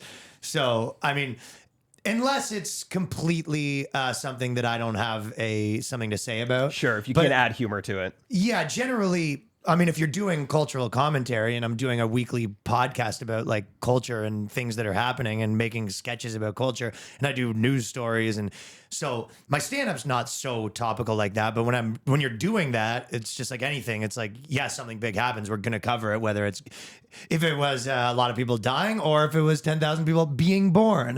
If it, how do you go about it? There's a story. You know what? I actually have thought about. Jokes aside, I have thought about that a little bit, and it is, to me, the differentiation I make in my mind is I've always kind of said, like, I don't put any stock in what I'm doing. And I say that a lot, that I don't think what I'm doing is like important, so we're trying to be funny. I think that people have talked about, you ever heard people say, like, what's the point of stock traders? You know what I mean? They'll be like, what do they do? They're just stealing money. It's just buying and selling, buying and selling. Right, but there is a point of it, and the point of that is to figure out the price of a stock, right? So there is like an actual point of that. You can say it's a stupid job or whatever, but like there is a point of that. It figures out the price of what that company's worth, right? So I think of that sort of in comedy where you go, what's the point of a bunch of comedians saying what they think and yelling their opinions? I think the point of that is, a lot of people do that and it eventually kind of gets to the truth of what's probably the reasonable one, right? Yeah. So it's sort of maybe if too many, like if someone's, too many people are hating on someone and you're like, he's not that bad. Like the point of that is it sort of is maybe balances things out to the truth. Sure. So maybe that's the point of culture. And you could look at it and say that doesn't need to be exist or whatever, but I think that's what it does at its core. So that's really all I think of what I'm doing is maybe adding another voice to the choir. But I think I would maybe feel weird about it if I was acting like you see a lot of commentators like crying and they're like, I'm so sad about this. And you're just like, yeah, but that you're making like 20 grand. You still pressed record. Yeah, you're pressing record and you're making a lot of money. I think that does create like a weird pathway in your brain. Yeah. Where you're just like tragedy equals good equals money. Yeah. It does mess you up a little bit where you kind of have this, you do end up, how do you not, if that's the scenario where you're like, the sadder that I act about this, the more money I'm going to make because the bigger deal it's going to be. Yeah, that's not good. There's so much of that. The big dogs at all the news sources, when like horrible stuff happens, there's no way in their brain they don't think ever like this is going to be a lot of clicks. How do you think that, like, because everyone justifies whatever they're doing in their mind. What do you think the move is if you're that guy? How do you to convince yourself like CNN, it's actually they probably Fox think News. Yeah, well, if we don't do it, someone else will. That's one way people could probably go. Yeah, so we might as well. Or maybe they're like, now more than ever people need the information, Now more than ever. Yeah, unprecedented. Even I say that a lot. More important. Yeah. More this is service that I'm providing. Fox News, they're like, God, this is what God would want. Is that I think. Yeah. CNN, I don't know what they. This is what Tom Cruise. I saw some clip of a woman like in a bunker and like. This is what the current news anchors have to deal with over there, and then it shows some other wider angle of civilians walking in like bright daylight, like happy day, and she's faking it. Really? They're like, let's get a quick. I know it's not happening right now. They're probably gonna do some more. Let's get a quick hiding from bomb shot. It's gonna get some nice crazy. They do that. I mean, dude, I watched a documentary on Netflix, and it was about the films they made in World War II. Right, so basically, all these directors. they were like, I think it was like Coppola and all these like pretty famous directors. They were essentially working in Hollywood, all had big careers. And when everything went down, it was, especially at the time, it was like to fight the Nazis. So, you know, some of these, when you look at wars right now, it's always very like murky and you're like, who's the good guy? That one was pretty like cut and dry, Sure. Especially public opinion. Like Yeah. even at the beginning, I think there was some anti-war sentiment, but like in the thick of it, it was pretty much everyone's on board, unified, right? So it was, at the time, you're just like, hey, I'm going to leave my Hollywood career to do this like public service of making propaganda films to help people enlist. But if you remove that context, it was crazy the way, because they're talking about it. They never ever say like, yeah, I know there was some ethical issues. The way that they talk about it is like, we saved the world by doing this, right? But they're just talking about their propaganda films where they're like, you know, and then there was this soldier there who kind of, you know, it didn't look as convincing, so we had to go back the next day and shoot the thing. And they're basically like explaining that they're faking their atrocities and faking wars and faking battles.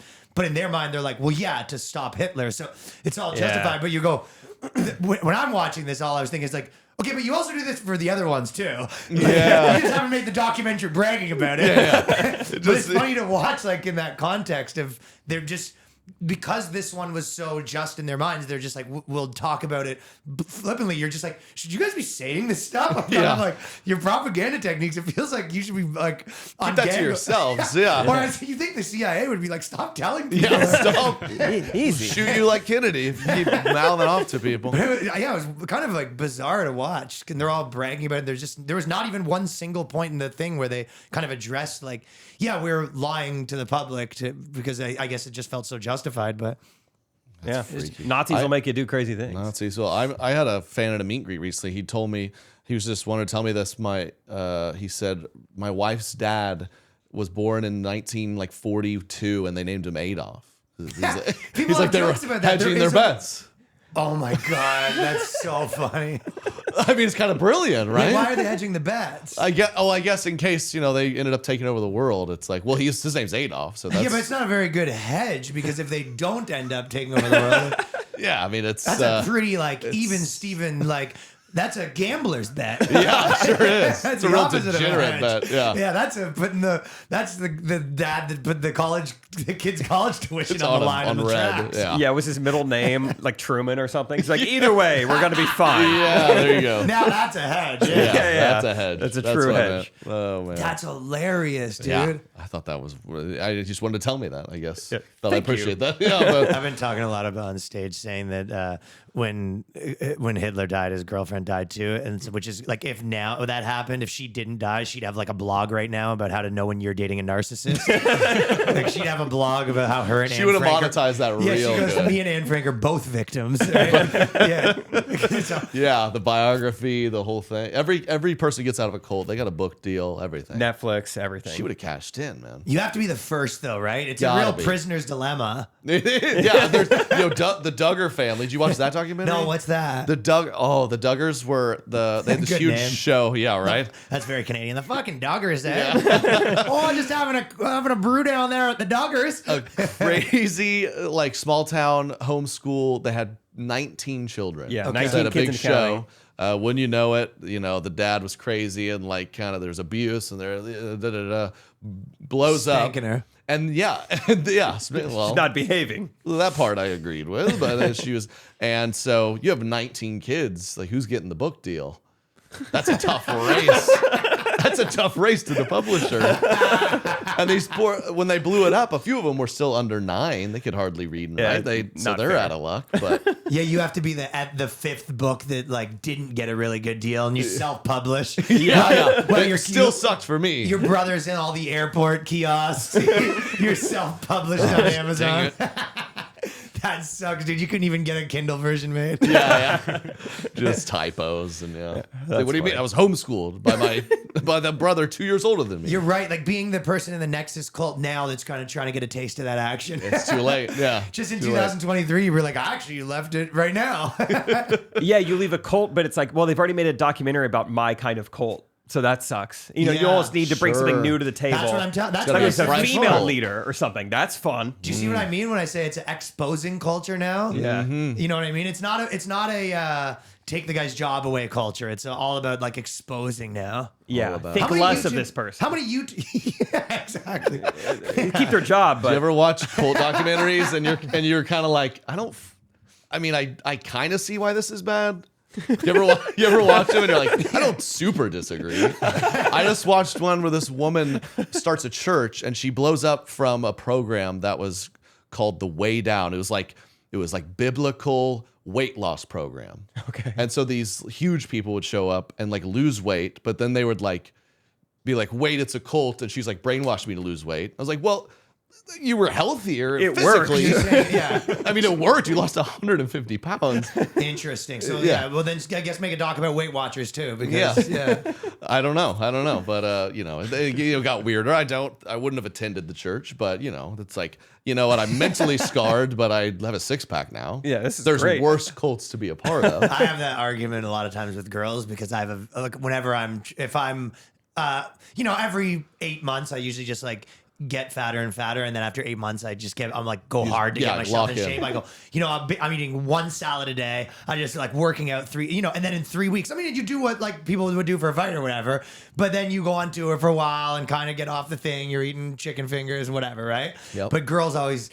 Well, they hate that. They hate that. because they like the idea that that's not an option. And I go, it works is. though. Yeah. Yeah, they hate that. They're like, you just starve yourself. Like, no, that's what you're not supposed to do. Like, it works so well. You ever watch Survivor? Those people lose 40 pounds. day 41, looking pretty skinny, looking pretty Wow. ribby. It drives people nuts that that's on the table. It does.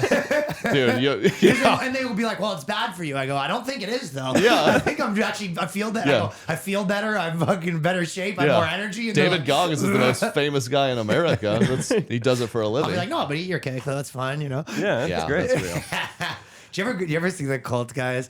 The funny part about a lot of the guys that will have a crypto scam or what a drop shipping scam or a pyramid scheme, a lot of those guys will have like the documentary made about them and and then you go kind of like 6 months later, like check in on that guy and you go, he's just got a new scam. Like, they didn't even like The Firefest guy, Billy yeah, McFarland. yeah, he will never stop. Yeah, all of those guys, you go, well, I guess that's the end of that guy. And they go 4 months later, the guy's like, yeah, no, I got another one with a new name. And You've seen the Liver that King? LLC's bankrupt. I started a new one. Yeah. And You know people do it. They do it. You know the Liver King? Yeah, The Liver King. He's still that guy's just still like guy's choking down amazing, testicles. dude. Like, what's Liver King eating tonight? It's like, dude, you're out. We all know you take steroids. You You don't have to do this. You're so right. That's such a funny image. Because What's Liver King eating He tonight? still has a lot of, but the idea of his channel being down to like 10 people, he's still just like, all right, what do we Just raw liver. I don't know what else to do. all right, it's all I've ever done. I can't get a job Yeah. with my only skills is eating testicles. I can't go to Olive Garden. People are gonna make fun of me. How's the fettuccine, Liver King? You know what's so funny? That guy, when he did, so his whole thing, obviously people know that he was clearly on steroids, and then he got busted for the steroids. He was lying all about the steroids, had all the supplement companies. Probably, there was a possibility of fraud because he's straight up lying to people. But then he kind of, apologized. I'm so sorry. My bad. I'm never gonna let you down again. And then I don't know if you guys saw, but like maybe a month later, so probably 2 months after this, he made a video being like, I've decided I'm going back on steroids. And he goes, because I promised you that I would get off them, and I feel like I've accomplished that. He's like trembling as he. Yeah. Yeah, he goes, and I've done that. I stayed off them, showed that I could do it. So I guess that wraps up that chapter. And I'm just like, yeah. And I was just like, that's so crazy.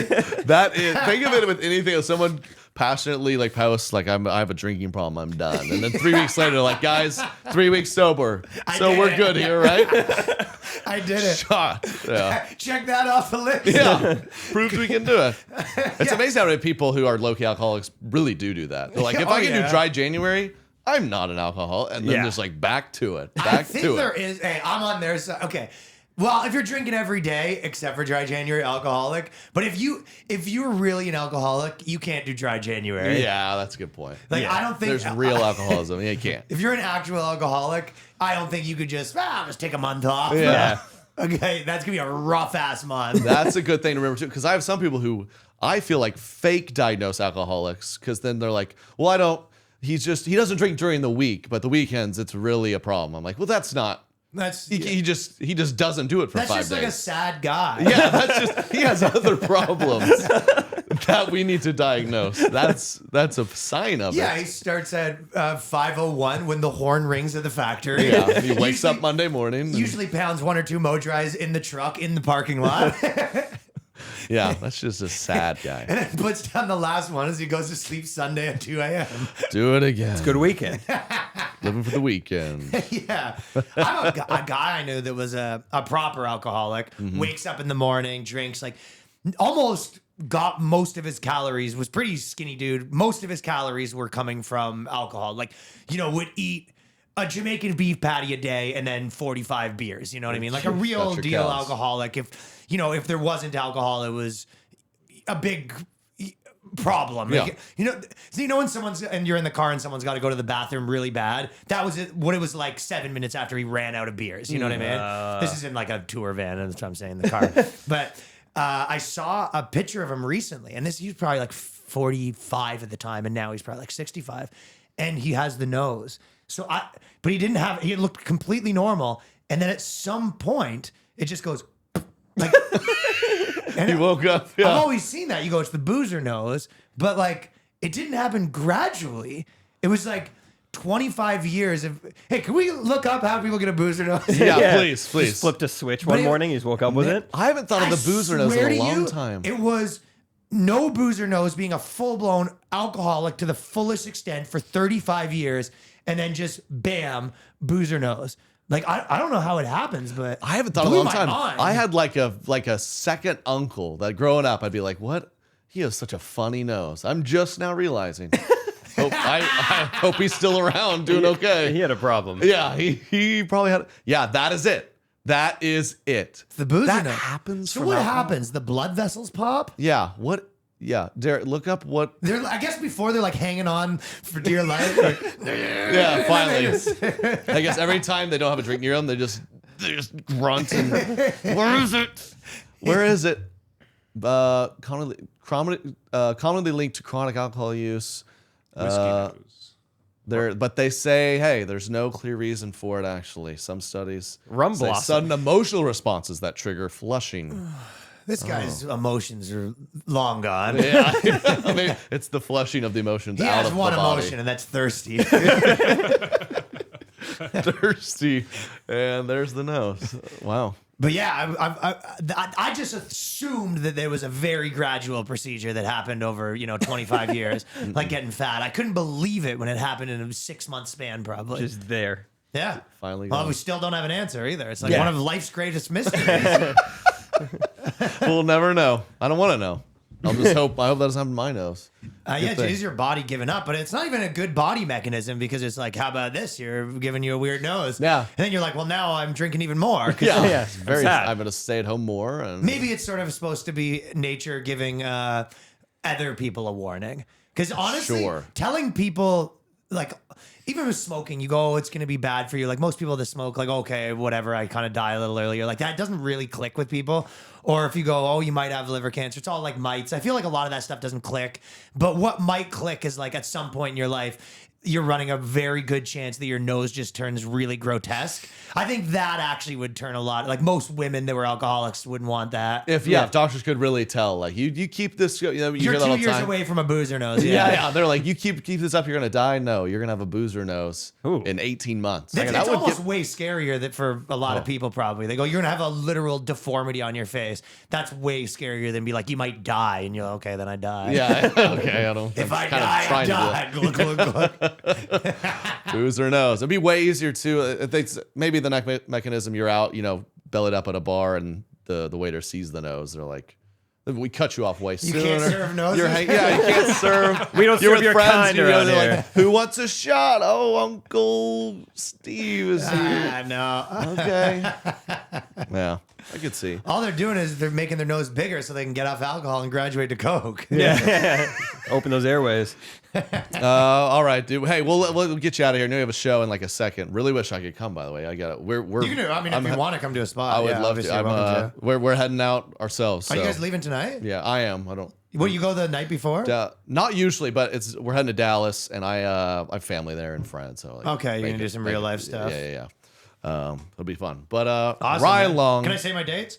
Yes. If people do want to come, I was about to say them. Go that'd check them out. Oh, you already. Oh, that was nice of you. Yeah, we'll gas you up like in a separate recording session before this. But what are your dates? Okay, What's the well, website? whatever. We're already here. RyanLongComedy.com at Ryan Long Comedy. But I'm doing Edmonton, Los Angeles, Irvine, San Jose, Phoenix, Toronto, Perrysburg, Columbus, Liberty, Dallas, Winnipeg, Baltimore, San Diego, and then I'm putting another London on tour, Dublin, like I said, and then a bunch of places in Europe that the names I don't remember. Yeah, I know Just go look them up. Go to the website. Oslo, that's one. There you go. Amsterdam. Wow, Norway. Anyways, I don't know. I feel like a lot of comedians go to Oslo.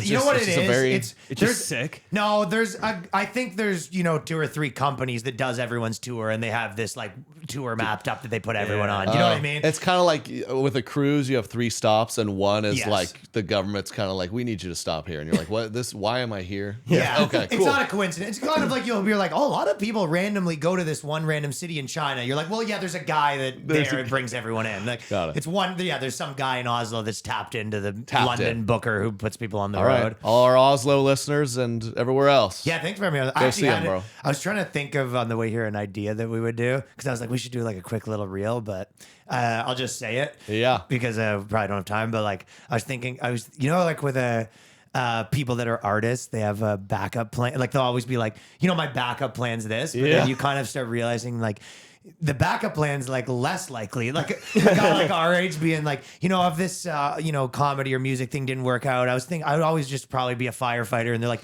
yeah, dude, you can't be a firefighter. You're way Double more down on the comedy. Yeah. Yeah, I think I'll just be a construction worker. It's like there's no chance you can, you're gonna apprentice? Like no one's taking you. Like you're actually way more likely to be a famous artist. You have soft hands that have only held a microphone. Yeah, because Great people look idea. at normal jokes like there's normal jobs like, oh, I'll just do that if this doesn't work out. And you're like, yeah you also can't do that. Yeah, my dad's an attorney. I'd probably just work for it. You have to pass the bar.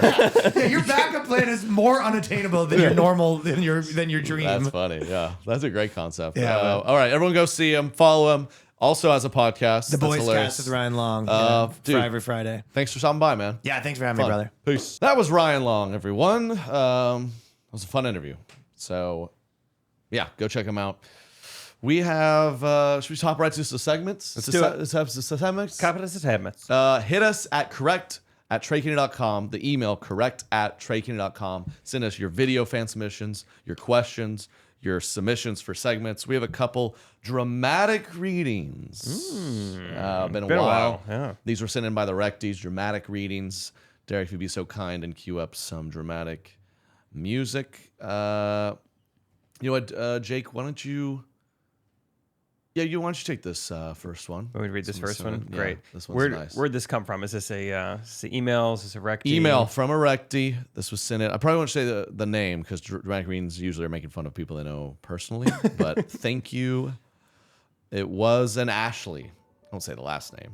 Okay. Ashley, spelled in a fun way. In a fun way. I don't want to out her because it's... Before you buy that cute, full of life puppy, imagine yourself 10 plus years from now. If your vision doesn't involve throwing on a swimsuit to get in bathtub with your senior citizens. Hold on, it's so funny when you read something and have no idea what you're reading. Sorry. Just like adopt puppy, bathtub, swimsuit. What? This is fun. Okay. If your vision doesn't involve throwing on a swimsuit to get in bathtub with your senior citizen dog because she's having a bad day and scared, don't do it. Oh, wow. If you can't imagine cleaning up after them while they're sick, don't do it. If you laugh at the thought of a person cooking meals just to make their dog eat, don't do it. That was worded weird. If you wouldn't stay up all night just to make sure they're still breathing and have all they need, don't do it. There's no way someone's just watching a dog breathe. If you can't fathom the decision I'll have to make soon, don't do it. She wasn't always this grumpy old lady with demands. 12 years ago, she was the grammar sucks. 12 years ago, she was a puppy, and I was in high school. She was hyper, healthy, and full of life. It wasn't always like this. If you can't handle end of life, don't do it. Author unknown. I'm confused. I love if you want dog but you think grammar like humans should be, don't do it. You talk like dog now. If you wouldn't cook meals just for their dog eat, don't do it. You laugh at people cooking for dog just to eat meal. Don't do it. Can you imagine trying to go adopt? You're like, yeah, I'm gonna take that puppy. Like, are you willing to bathe with this thing when it's a senior citizen? Oh, sorry. I said I want to adopt the dog. Yeah, what? What do you mean? Well, no, I haven't even thought of that. Do you want to stay up all night watching it breathe? Me? No. I thought it was on. It was on autopilot. Do that with dogs? Yeah, Watch them breathe? I mean, I've done that with Thomas, but he's a human. Would you ever pray for a dog? No. In what way? Let's say I'll say this. Growing up, I mean, Buster was love of my life. I prayed for Buster every night. Prayed for my mom, my dad, my sister, and Buster that they sleep good. And you prayed that Buster slept good. Yeah, for sure, dude. And he did, dude. He was a beagle. And he slept a lot. I thought my prayers were working. I don't know if anyone ever hits you with like, man, it's just been tough. My friends lost their dog. Keeping your prayers. Man, okay, not that. If they said our dog is like He's gonna. We found out our dog. Our dog's got an ingrown toenail. Yeah, he's just a little sick. Could you pray? I'm not. I just don't know. It's like God's like, I'm sorry. I am God. I can do everything, but I'm a little busy with like Hamas and some of this. Like Rover, if you could squeeze in Rover's strep throat into the genocide of people, he cares about. He cares about everything. He does. Just like Buster's sleep.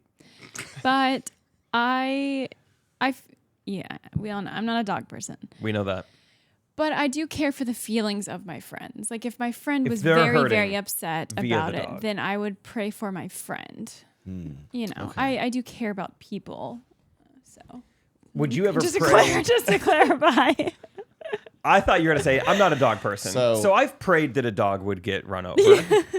But that's just me. So that's very immature. So you're saying like if someone, maybe you don't fully agree with why they're hurting, but as long as they're hurting, you want to like be there and care for them. Yeah.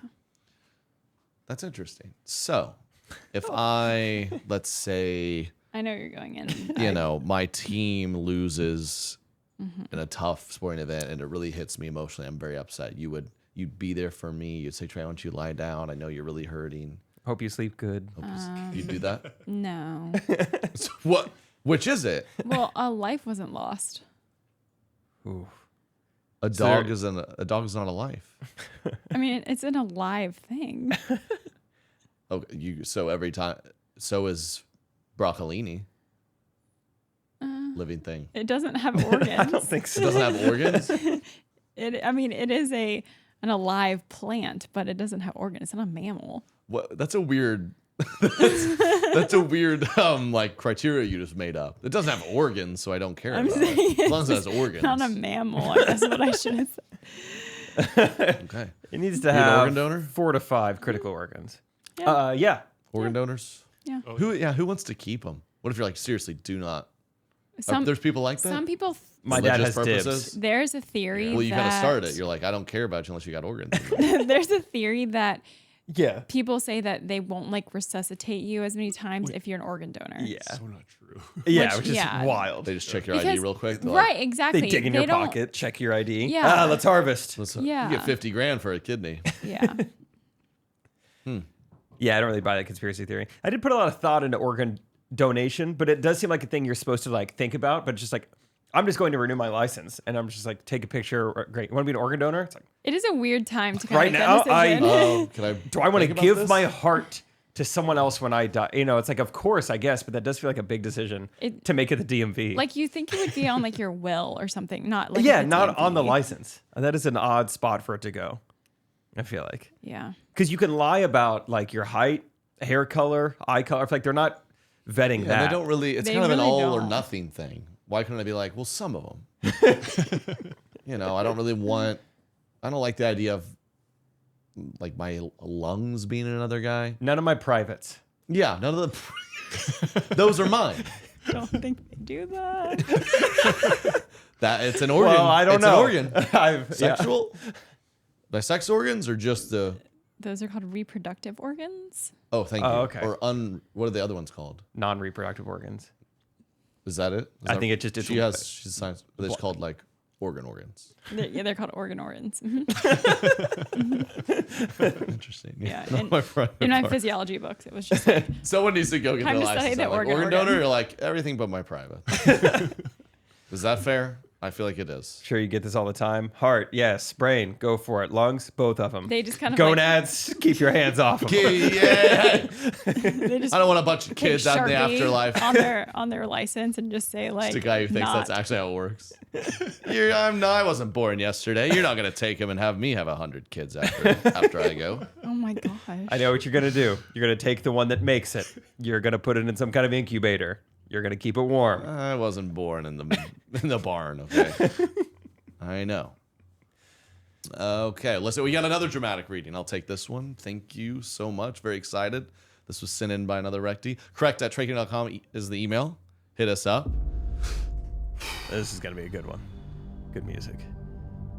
The entire reason behind why I bought this course was to determine whether or not it was a legitimate and worth it. I was seeing people post it all over the internet and getting that feeling of, this is too good to be true, or this is a scam. But I could see the whole reality of it in less than 24 hours after purchasing. Okay. I thought to myself, if it was this good and all these people were singing his praises, I had to find out for everybody else if it was really that true of a reality. I'm so excited for what this course is. What I found out was so much more. I legitimately don't care if I made $10 off selling this course. I cannot tell you how important it is that if you're trying to build an income online, that you participate in learning what there is to learn here.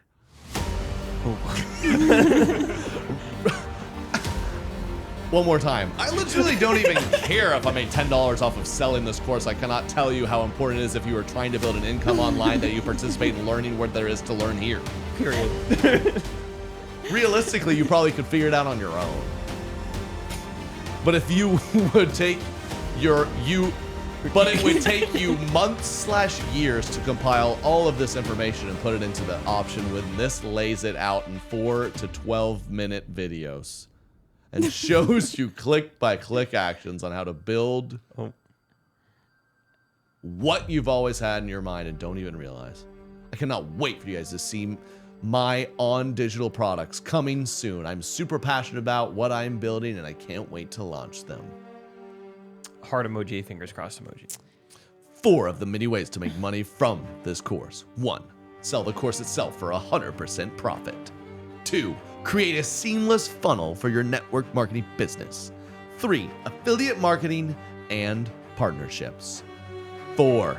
Digital product creation. And that is the 4 steps. If you're looking for more info, send me a message. Hashtag the roadmap. Hashtag MRR. Hashtag master resell rights. Hashtag business course. Hashtag marketing. Hashtag digital products. Hashtag affiliate marketing. This is the same course that your prom date is selling. Okay. Yeah. It wasn't my prom date. Be clear on that. I didn't go to prom with this lady. Man, you start hearing stuff like affiliate marketing. It just sounds... This is the same 100% profit. Yeah. It is the same thing for sure. It's always a very clean, even 100% profit. That's what a great deal. Yeah. Because once again, it's like kind of confusing. It's like you can sell this or you can use this to then sell things. I do like when you're pitching a product saying that you could probably figure this out on your own. Yeah. It's not But I complicated. have a bunch of 4 to 12 minute videos where I explain it in run-on sentences. That just sounds exhausting to do whatever that is for a living. I mean, I don't know what it is still. What is it? That's true, it's I guess. It's a business course, I think. selling things that you can, but you can also sell the course itself. That's the business, is selling the course about how to sell the course. Or you can use it to sell your own things, digital products. I did see #digital products. Digital products. Which would be like other courses. You should do that with your show. Sell tickets to the show, or you sell the idea of your show. It's the idea of the show. Everyone, thanks for coming. I want to do a stand-up comedy show next year in the same city. If you buy tickets, it'll support me and allow you, and then it's free. You just have to sell another ticket, and then it's free for you. Yeah, then come on in, and don't touch my privates. Organ donor. Oh, that's good. Those are great ratings. Please send us in more of those. I think those are so fun. Send us all the crazy stuff you see on the internet. We want to react to it at the email, and also our Halloween ideas. And send us remedies for 15 houseflies in a podcast studio. Theories. Need to know how to get rid of them. Do you have any more ideas for Katie and me? We could be like an organ donor and a harvester. Yeah. We could be like a cadaver and a scientist. This is getting weird. Why? You just do you want to do something? You've been inside a lot. I do have plenty of scrubs, so that is an option. Okay. Ooh, so like you could be. We'd be like the heroes of COVID. You could be a nurse. Doing TikToks. And I could be Joe Rogan. Oh my gosh. Yeah. I don't know. You guys hear, we talked about the Taylor Swift Pfizer? Did we talk about it on the podcast? The conspiracy? Oh. No. Or I wasn't here, maybe. Yeah, I don't know. I loved it. When I went on John Chris' podcast, he posted a clip and we were like joking about Kelsey Swift, and all the comments are like, the whole thing's orchestrated by Pfizer. So listen to this conspiracy. This is a fun clip. Oh, this is good. So people are saying Taylor Swift and Travis Kelce, they come together, big news. Everyone's talking about it. Oh my goodness. And wow, the next day he's the face of the new Pfizer campaign. That seems a little too good to be true. Wake up, America. The government, they want more people to get vaccinated because of the control. They said, you know what? How do we convince people that vaccines are cool? They're fun. We take the most popular girl. Yeah. And then we need more of like a man's man, maybe like you detect the man of the people who's Travis Kelce. They put them together, Travis Kelce, Pfizer.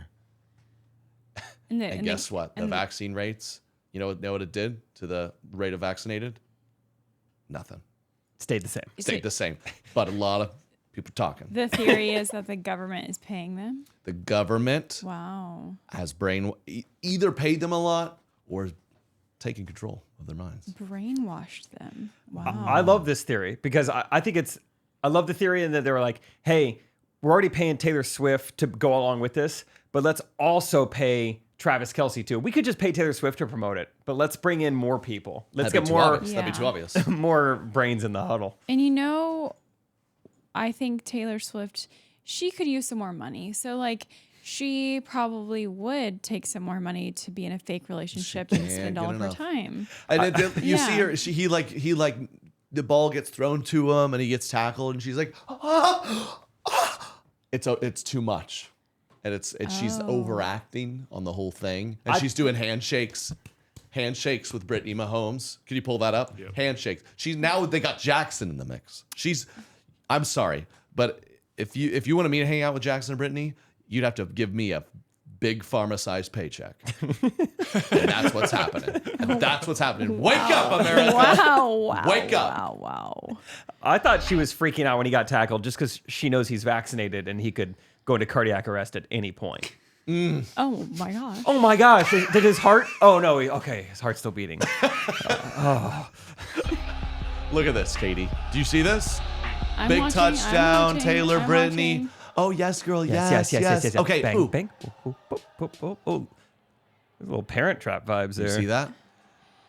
And if you see in the handshake, there's a subtle, they point to their like upper arm. Yeah. You kind of make out the lyrics and it says, look, Pfizer has me. They're obviously just like messing with the like paparazzi people. They're like, this will be hilarious to like do this handshake and they're going to go crazy over this. They're best friends. Trey and I thought it was awesome. We did that when we came out to perform. Like they know everyone is staring at them. You think Taylor knows? Planning it.